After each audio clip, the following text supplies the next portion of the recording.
Okay, well,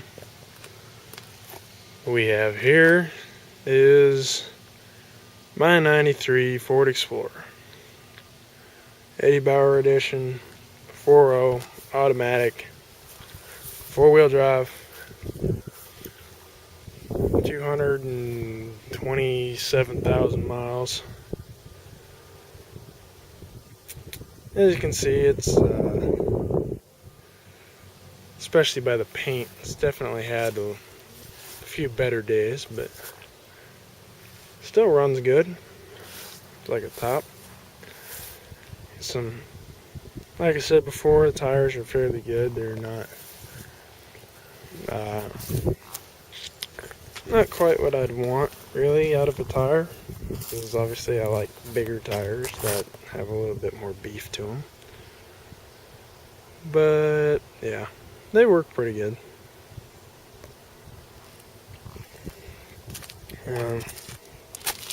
Support our troops, always. And the other side, obviously. It's kind of, the back end's sitting a little low right now, because it has all my crap in it. Front tires, I just rotated the tires too, and the tires on the back now have a little more tread. But yeah,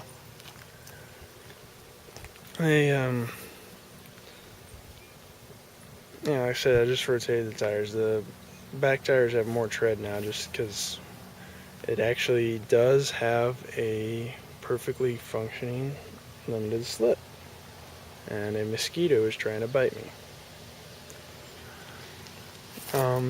Might see a little bit of a crinkle here in the fender and the busted light. That is from hitting a deer dead center, middle of the grill, before the grill guard, at 65 miles an hour.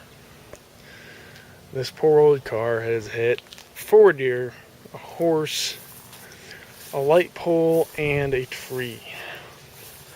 Right down here is from the light pole. Amazingly, that's about all it did. It kind of left a little bit of a crinkle in the unibody mosquito in my ear. Kind of left a crinkle and made the door hard to close, but we took it to the shop and told them we want the door to be able to close, and we didn't really care how they did it. So I'm pretty sure what they did, they just took a BFH and beat the tar out of it until the door would close. Right here on the bumper is from just this last spring.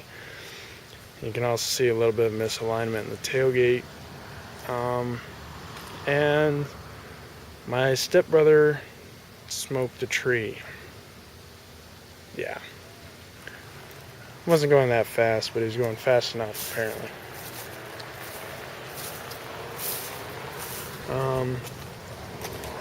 All the damage from the first 2 deer was completely repaired, and the horse. The first deer I hit with the right front headlight, it actually didn't do anything. It burnt the light out. Didn't break it, burn it out. And that was it. And then the second deer, I took it dead center, and it kind of jacked things up a little bit.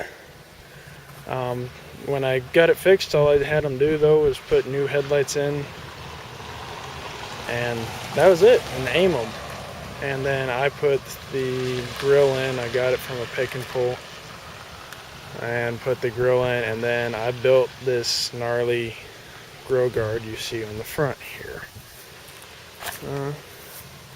You can see that is pretty thick stuff. That's actually the thinnest part of the whole grill guard, is this bar right here. Yeah, these uprights on the outside were actually from another grill guard that had already been wrecked and kind of cannibalized a little bit, and so I cut them off, stuck them on here. I use the front of them right here. You can see I cut the back off of them, and I welded the front part to it, so that if I hit anything, it's not gonna like snap off right here. It'll like just bend this back if I hit something that gnarly. Same thing with this guy and that one over there. The mesh actually is also from that other grill guard. Cut it out, welded it in, and so is this top bar here. Yeah, I'll give you a side shot. Please, how thick it is. This is right here is about, give you a good idea how thick it is. That's a ½ inch right there, and the rest of this flat part here where this other upright isn't welded on is 1/4 inch all the way through. These uprights here are actually, I cut the end off right over here. I cut it off, ground it down, and I took the end that I cut off and I cut it down the middle, and just went just like that on both, and wound up with two exactly the same pieces. Cut this lip off right here and on both sides, and welded that on there. This thing, we were joking about it, but I seriously actually do believe it. If I hit a semi going head on, the only thing that'd be left of this Explorer would be this grill guard, and it would probably be completely unmarred in any way, so maybe some scratches in the paint. But yeah, anyway, that's a walk around of it, give you an idea kind of what I'm starting with here,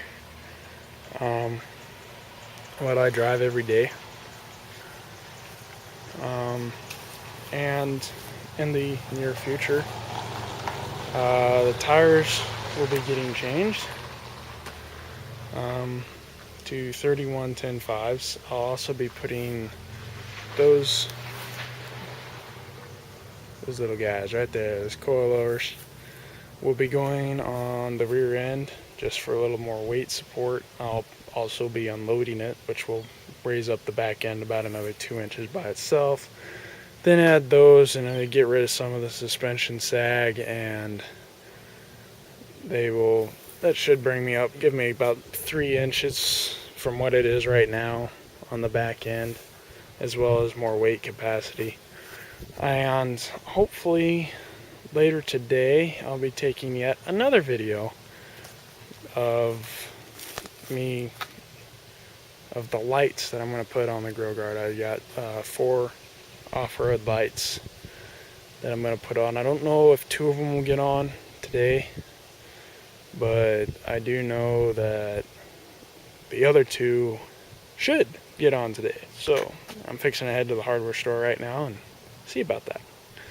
So yeah, there you go. My old Explorer. Give you a little pan around where I live. That's north.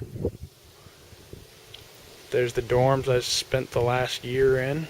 Well, not quite a full year, but I was in the room at the top right. Nope, take that back. One to the left of the one on the top right. Yep. And that's my buddy. That's my buddy's car, Matt. I think it's fast. Very, very fast. It's turbocharged. Turbocharged Saab, I think it's a 2-liter. He took me up to 135 in it. And there's the library, the back of the library. Somebody's car that I have no idea whose is, but it's a Chevy, so it can just sit there and rot for all I care. And yeah, anyway. Laters.